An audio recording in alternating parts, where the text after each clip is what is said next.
Assalamualaikum warahmatullahi wabarakatuh. Selamat siang teman-teman. Yang saya hormati Ibu Sri Mulyati selaku dosen pengampu mata kuliah kajian kurikulum SD dan semua teman-teman yang saya sayangi. Izinkanlah kami dari kelompok 2 akan memaparkan hasil makalah kelompok kami yang berjudul Sejarah Kurikulum 1947, 1952, 1964, 1968.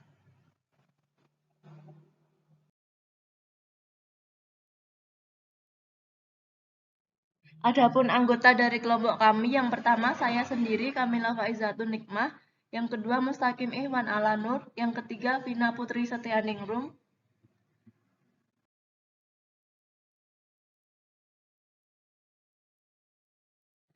Berikut kami akan memaparkan bab 1 pendahuluan mengenai latar belakang. Dalam perjalanan sejarah sejak tahun 1945, kurikulum pendidikan nasional telah mengalami perubahan, yaitu pada tahun 1947, 1952, 1964, dan 1968. Perubahan tersebut merupakan konsekuensi logis dari terjadinya perubahan sistem politik, sosial budaya, ekonomi, dan ilmu pengetahuan teknologi dalam masyarakat berbangsa dan bernegara. Sebab, kurikulum sebagai seperangkat rencana pendidikan perlu dikembangkan secara dinamis sesuai dengan tuntutan dan perubahan yang terjadi di masyarakat. Semua kurikulum nasional dirancang berdasarkan landasan yang sama. Yang pertama, Pancasila dan UUD 1945 berdasarkan pada penekanan pokok dari tujuan pendidikan serta pendekatan dan dalam merealisasikannya. Jadi menurut kelompok kami, kurikulum adalah seperangkat alat pembelajaran yang diberikan kepada siswa berdasarkan dengan jenjang pendidikannya dalam sekolah tersebut.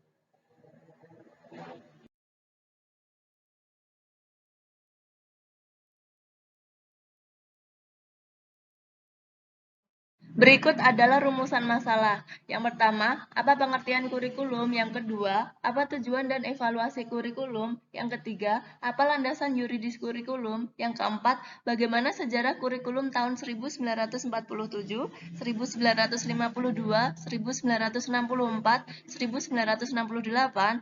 Yang kelima, apa isi dan struktur kurikulum tahun 1947, 1952, 1964, 1968. Selanjutnya, apa ciri-ciri kurikulum 1947, 1952, 1964, 1968? Apa saja kelebihan dan kelemahan kurikulum tahun 1947, 1952, 1964, 1968? Dan yang terakhir, apa perbedaan kurikulum 1947, 1952, 1964, 1968?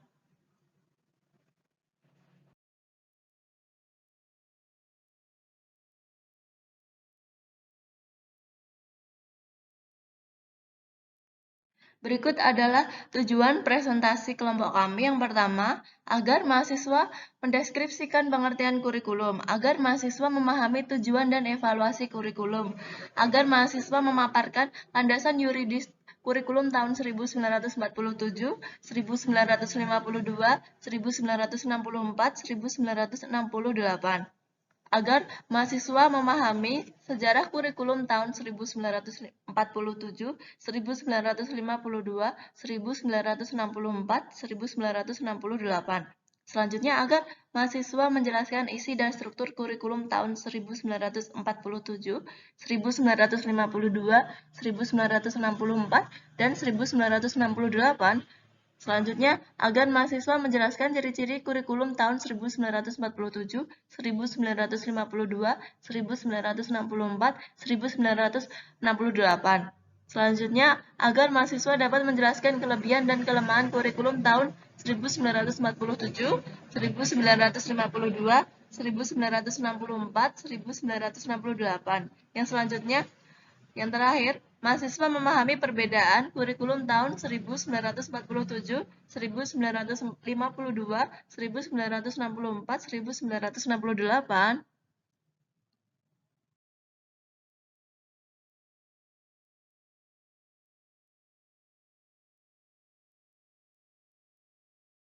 Berikut adalah pengertian kurikulum. Jadi kurikulum di sini dibagi menjadi dua, yaitu yang pertama secara bahasa Latin yang berarti curere dan secara harfiah yang berarti lapangan perlombaan lari. Dalam lapangan pendidikan, pengertian tersebut dijabarkan bahwa bahan ajar sudah ditentukan secara pasti dari mana mulai diajarkan dan kapan diakhiri dan bagaimana cara untuk menguasai bahan agar dapat mencapai gelar.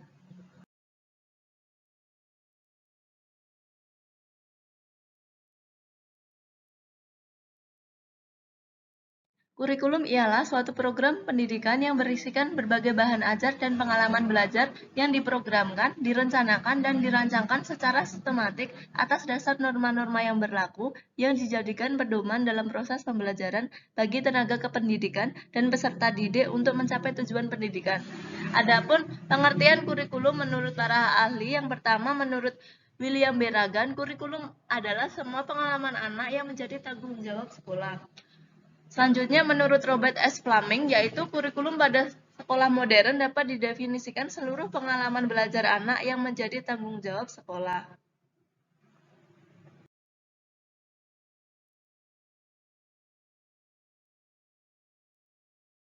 Yang selanjutnya tentang tujuan kurikulum. Tujuan kurikulum ada dua. Yang pertama, tujuan dari setiap program pendidikan yang akan diberikan pada anak didik dalam perspektif pendidikan nasional. Yang kedua, tujuan institusional, kompetensi lulusan, tujuan kurikuler, standar kompetensi, tujuan instruksional, atau kompetensi dasar. Di sini, kompetensi dasar dibagi menjadi dua. Yang pertama, tujuan instruksional umum, indikator umum, dan tujuan instruksional khusus atau indikator khusus. Yang selanjutnya tentang landasan yuridis. Dalam kurikulum 1947 yang dianggap sebagai kurikulum pertama, Pancasila sebagai landasan utama praktik pendidikan termuat dalam pasal 31 UUD 1945. Dalam kurikulum 1952, landasan yuridis di kurikulum 1952 adalah Undang-Undang Nomor 4 Tahun 1950 dan Undang-Undang Nomor 12 Tahun 1954. Adapun di tahun kurikulum 1964, kurikulum ini dibuat sebagai penyempurnaan kurikulum 1952 berdasarkan TAP MPRS 26 tahun 1966 menetapkan bahwa pendidikan diarahkan pada budi pekerti. Dan kurikulum 1968 sesuai dengan ketetapan TAP MPRS nomor 27 MPRS 1966 tentang agama, pendidikan, dan kebudayaan, maka dirumuskan mengenai tujuan pendidikan sebagai bentuk manusia Pancasialis sejati berdasarkan ketentuan-ketentuan sesuai dengan pembukaan Undang-Undang Dasar 1945 dan isi Undang-Undang Dasar 1945.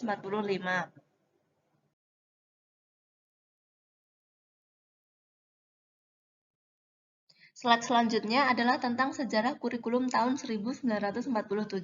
Dalam perjalanan sejarah sejak tahun 1945, kurikulum pendidikan nasional telah mengalami perubahan pada tahun 1947, 1952, 1964, 1968, 1975, 1984, 1994, 2004, dan 2006. Perubahan tersebut merupakan konsekuensi logis dari terjadinya perubahan sistem politik, sosial budaya, ekonomi, dan ilmu pengetahuan dalam masyarakat, berbangsa, dan bernegara.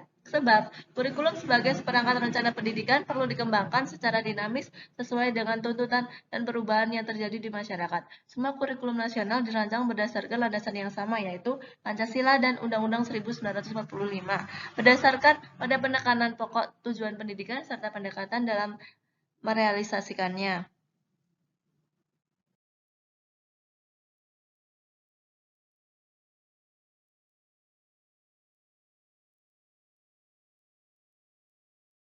Yang selanjutnya adalah isi dan struktur kurikulum tahun 1947.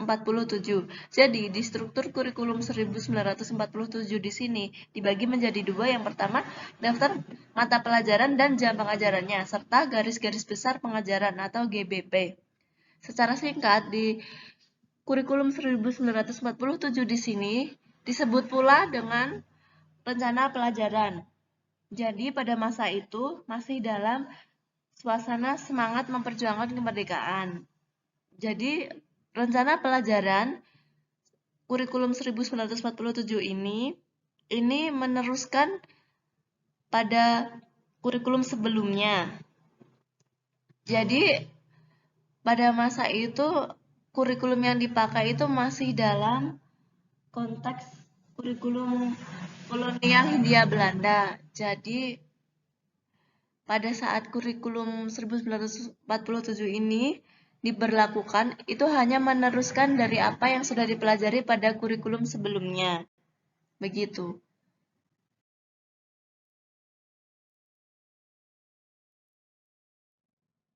Adapun isi kurikulum 1947 di sekolah dasar, di sini ada 16 mata pelajaran, yaitu yang pertama bahasa Indonesia, yang kedua bahasa daerah, yang ketiga berhitung, yang keempat ilmu alam, yang kelima ilmu hayat, yang keenam ilmu bumi, yang ketujuh sejarah, yang kedelapan menggambar, 9 menulis, 10 seni suara, 11 pekerjaan tangan, 12 pekerjaan keputrian, 13 gerak badan, 14 kebersihan dan kesehatan, 15 didikan dan budi pekerti, dan yang terakhir mata pelajarannya pendidikan agama. Selanjutnya, ciri-ciri kurikulum 1947. Jadi ada dua ciri-cirinya. Yang pertama, lebih menekankan pada pembentukan karakter manusia yang berdaulat dan sejajar dengan bangsa lain. Yang kedua, bentuknya memuat dua hal pokok. Daftar mata pelajaran dan jam pengajarannya plus garis-garis besar pengajaran atau GBP.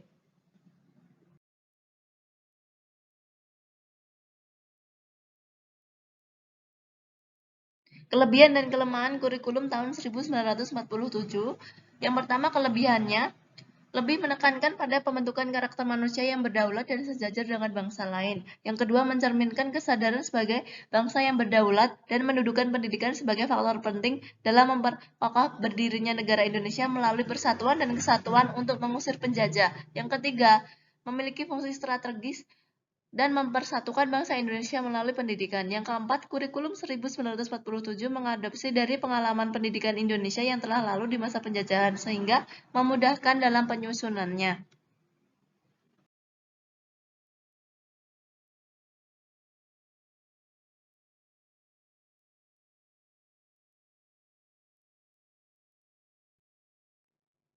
Selanjutnya, kelemahan. Kelemahan kurikulum 1947 yang pertama, kurikulum pendidikan Indonesia masih dipengaruhi sistem pendidikan kolonial Belanda dan Jepang. Yang kedua, belum memiliki orientasi ranah kognitif dan psikomotor, namun lebih dominan pada ranah afektif. Yang ketiga, belum diterapkan di sekolah-sekolah sehingga belum memberikan dampak pada terlaksananya pendidikan dan terbentuknya bangsa Indonesia sehingga resmi dilaksanakan pada tahun 1950.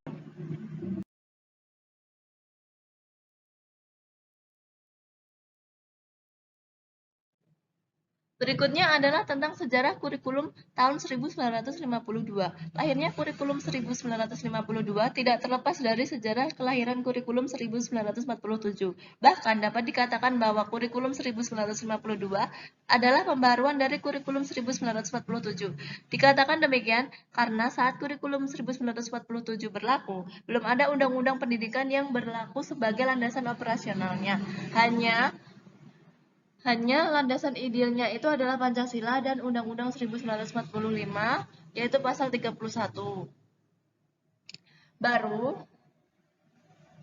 Baru setelah tahun 1950, Undang-Undang Pendidikan yang dikenal dengan Undang-Undang Nomor 4 tahun 1950 dapat dirampungkan. Selanjutnya, undang-undang itu disahkan pada tahun 1954 sebagai Undang-Undang Nomor 12 tahun 1954. Dari situlah dikenal Undang-Undang Pendidikan yang pertama kali, yaitu Nomor 4 tahun 1950 dan Nomor 12 tahun 1954.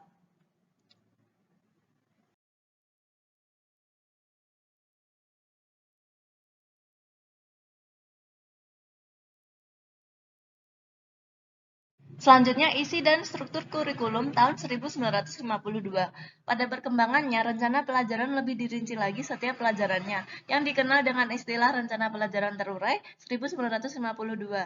Jadi di sini, silabus mata pelajarannya jelas sekali. Seorang guru mengajar satu mata pelajaran. Pada masa itu juga dibentuk kelas masyarakat, yaitu sekolah khusus bagi lulusan sekolah rakyat 6 tahun yang tidak melanjutkan ke SMP. Kelas masyarakat mengajarkan keterampilan seperti pertanian, pertukangan, dan perikanan. Tujuannya agar anak yang nggak mampu sekolah ke jenjang SMP bisa langsung bekerja. Isi kurikulum 1952. Di sini ada beberapa kelompok beserta dengan mata pelajarannya. Yang pertama, kelompok bahasa terdiri dari mata pelajarannya bahasa Indonesia, bahasa Inggris, bahasa daerah. Kelompok yang kedua, kelompok ilmu pasti, terdiri dari mata pelajarannya berhitung dan aljabar serta ilmu ukur. Kelompok berikutnya, kelompok pengetahuan alam, terdiri dari mata pelajaran ilmu alam atau kimia dan ilmu hayat. Kelompok berikutnya, kelompok pengetahuan sosial, terdiri dari mata pelajaran ilmu bumi dan sejarah. Kelompok berikutnya, kelompok ekonomi, terdiri dari mata pelajarannya hitung dagang dan pengetahuan dagang. Lalu kelompok yang terakhir adalah kelompok ekspresi, terdiri dari mata pelajarannya seni suara, menggambar, dan pekerjaan tangan atau kerajinan wanita.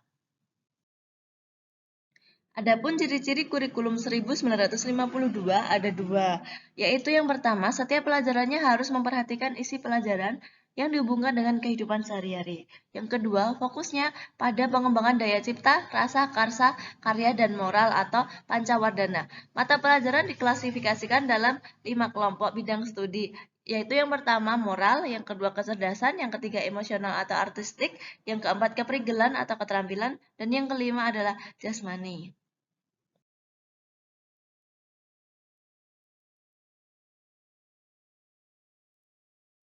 Kelebihan dan kekurangan kurikulum tahun 1952. Kelebihannya ada tiga. Yang pertama, kurikulum 1952 telah mengarah pada sistem pendidikan nasional. Walaupun belum merata pada seluruh wilayah di Indonesia, namun dapat mencerminkan suatu pemahaman dan cita-cita para praktisi pendidikan akan pentingnya pemerataan pendidikan bagi seluruh bangsa Indonesia.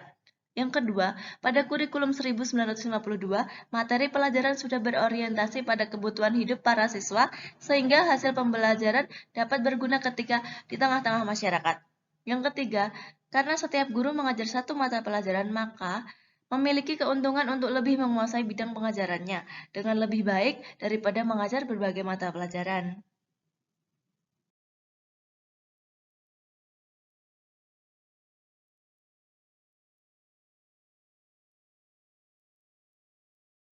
Adapun kelemahan kurikulum 1952 adalah yang pertama, karena kurikulum 1952 baru mengarah pada sistem pendidikan nasional, maka belum mampu menjangkau seluruh wilayah Indonesia. Yang kedua, mata pelajaran belum berorientasi pada masa depan, karena yang diajarkan berorientasi pada kebutuhan untuk hidup di tengah masyarakat saat itu. Dengan demikian, belum memiliki visi kebutuhan di masa mendatang. Yang ketiga, kurang membangkitkan kreativitas dan inovasi guru, karena setiap mata pelajaran sudah terinci dalam rencana pelajaran terurai. Hal ini mempersempit kreativitas dan inovasi guru, baik dalam perencanaan, pelaksanaan, maupun menentukan sumber materi pelajaran. Dan yang keempat, kurikulum ini siswa masih diposisikan sebagai objek, karena guru menjadi subjek sentral dalam mentransferan ilmu pengetahuan, atau di sini dikenal sebagai teacher centers, karena student di sini, siswa di sini hanya sebagai objek ataupun siswa masih pasif.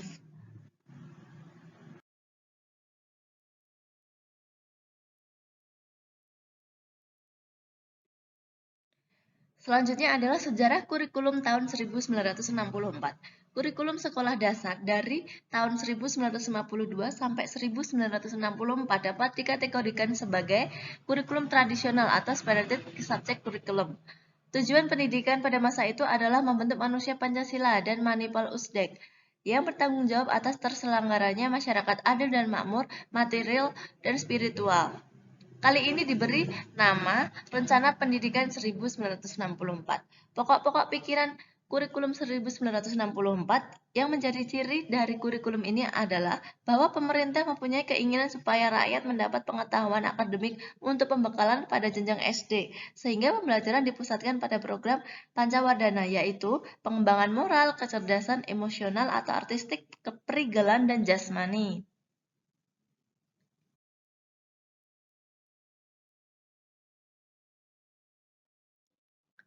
Selanjutnya, isi dan struktur kurikulum tahun 1964.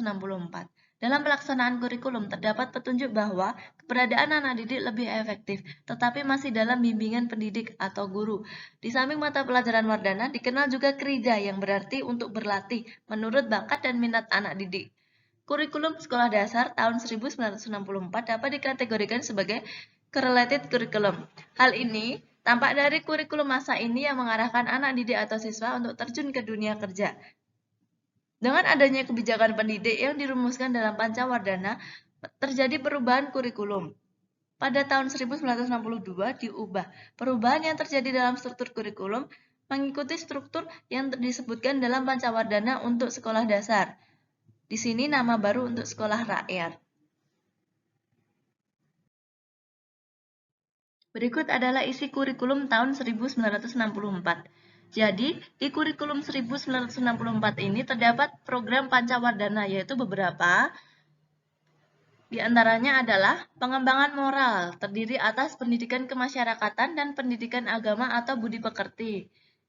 Selanjutnya, pengembangan kecerdasan, terdapat beberapa mata pelajaran. Yang pertama, bahasa Indonesia, yang kedua, bahasa daerah, yang ketiga, berhitung, yang keempat, pengetahuan alamiah. Selanjutnya, pengembangan emosional atau artistik. Terdapat beberapa mata pelajaran. Yang pertama, seni sastra atau musik, yang kedua, seni lukis, yang ketiga, seni tari, yang keempat, seni sastra. Selanjutnya, pengembangan keprigelan. Di sini ada beberapa mata pelajarannya. Yang pertama, pertanian atau peternakan. Yang kedua, industri kecil atau pekerjaan tangan. Yang ketiga, koperasi tabungan. Yang keempat, keprigelan lainnya. Selanjutnya, pengembangan jasmani. Terdapat dua mata pelajaran. Yang pertama, pendidikan jasmani. Yang kedua, pendidikan kesehatan. Selanjutnya adalah tentang ciri-ciri kurikulum tahun 1964. Di antaranya yang pertama, mengembangkan program Pancawardana, yaitu cipta, rasa, karsa, karya, dan moral. Yang kedua, mata pelajaran diklasifikasikan dalam 5 kelompok bidang studi: moral, kecerdasan, emosional, artistik, keprigelan, keterampilan, dan jasmani. Yang ketiga, pendidikan dasar lebih menekankan pada pengetahuan dan kegiatan fungsional praktis. Yang keempat, memiliki tujuan untuk membentuk manusia Pancasialis yang sosialis Indonesia dengan sifat-sifat seperti pada ketetapan MPRS nomor 2 tahun 1960. Yang kelima, hari Sabtu sebagai hari Krida.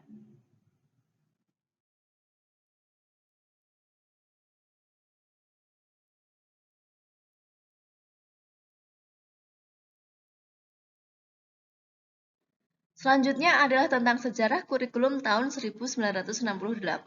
Kelahiran kurikulum 1968 bersifat politis, mengganti rencana pendidikan 1964 yang dicitrakan pada Orde Lama, tidak lagi mengaitkan dengan permasalahan yang aktual di lingkungan sekitar. Pada tujuan pembentukan manusia Pancasila sejati, kurikulum 1968 menekankan pada pendekatan organisasi materi pelajaran. Di antaranya, kelompok pembinaan Pancasila, pengetahuan dasar dan kecakapan khusus. Dalam kurikulum ini sendiri terdapat 9 mata pelajaran. Kurikulum 1968 dinamakan kurikulum bulat, hanya memuat mata pelajaran pokok-pokoknya saja. Karena memuat materi pelajaran yang bersifat teoritis dan tidak mengaitkan dengan permasalahan faktual di lapangan. Titik beratnya pada materi apa saja yang tepat diberikan kepada siswa di setiap jenjang pendidikan. Kurikulum 1968 lahir dengan pertimbangan politis ideologis. Kurikulum 1968 bersifat correlated subject curriculum, artinya materi pelajaran tingkat bawah dikorelasikan dengan kurikulum sekolah lanjutan.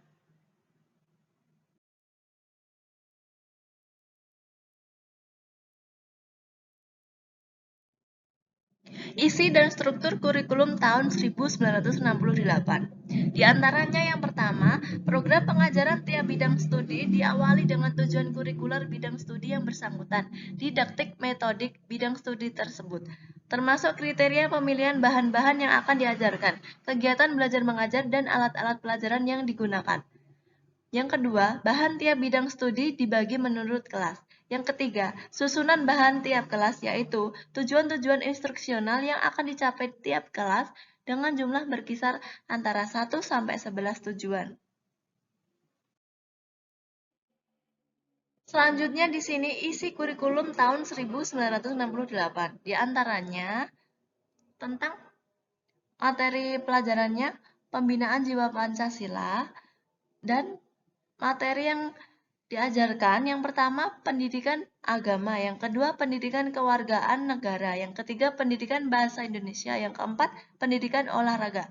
Selanjutnya tentang pembinaan pengetahuan dasar. Di sini yang diajarkan materi pelajarannya berhitung, ilmu pengetahuan alam, pendidikan kesenian, dan pendidikan kesejahteraan keluarga. Selanjutnya, pengembangan emosional artistik. Di sini yang diajarkan mata pelajarannya yang pertama seni sastra atau musik, yang kedua seni lukis, yang ketiga seni tari, yang keempat seni sastra. Selanjutnya tentang pembinaan kecakapan khusus, yang diajarkan adalah pembinaan kejuruan.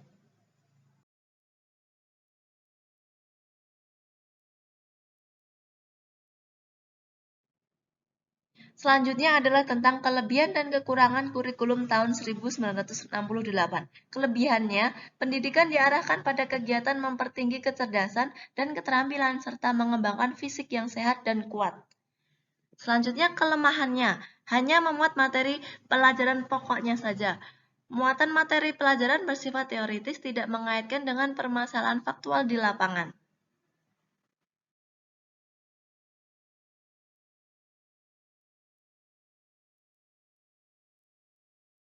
Berikut adalah kesimpulan presentasi kelompok kami. Undang-Undang Sistem Pendidikan Nasional Nomor 20 Tahun 2003 menyatakan bahwa kurikulum adalah seperangkat rencana dan pengaturan mengenai tujuan, isi, dan bahan pelajaran serta cara yang digunakan sebagai pedoman penyelenggaraan pembelajaran untuk mencapai tujuan pendidikan tertentu. Kurikulum memiliki 5 komponen utama, yaitu yang pertama tujuan, yang kedua isi materi, yang ketiga metode atau strategi pencapaian tujuan pembelajaran, yang keempat organisasi kurikulum, yang kelima evaluasi.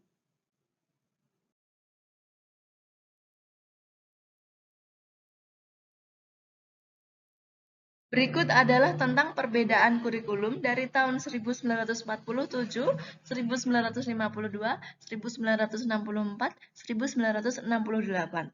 Di tahun 1947, pembelajaran menekankan pada pembentukan karakter manusia yang berdaulat dan sejajar dengan bangsa lain. Kurikulum 1952 memiliki silabus mata pelajaran yang lengkap dengan satu pelajaran yang diajarkan oleh satu orang guru. Pada kurikulum tahun 1964, pembelajaran dipusatkan pada pembelajaran program Pancawardhana, yaitu pengembangan moral, kecerdasan emosional, keterampilan atau keperigelan, dan jasmani. Serta yang terakhir kurikulum 1968, yaitu perubahan struktur kurikulum dari Pancawardhana menjadi pembinaan jiwa Pancasila, pengetahuan dasar, dan kecakapan khusus.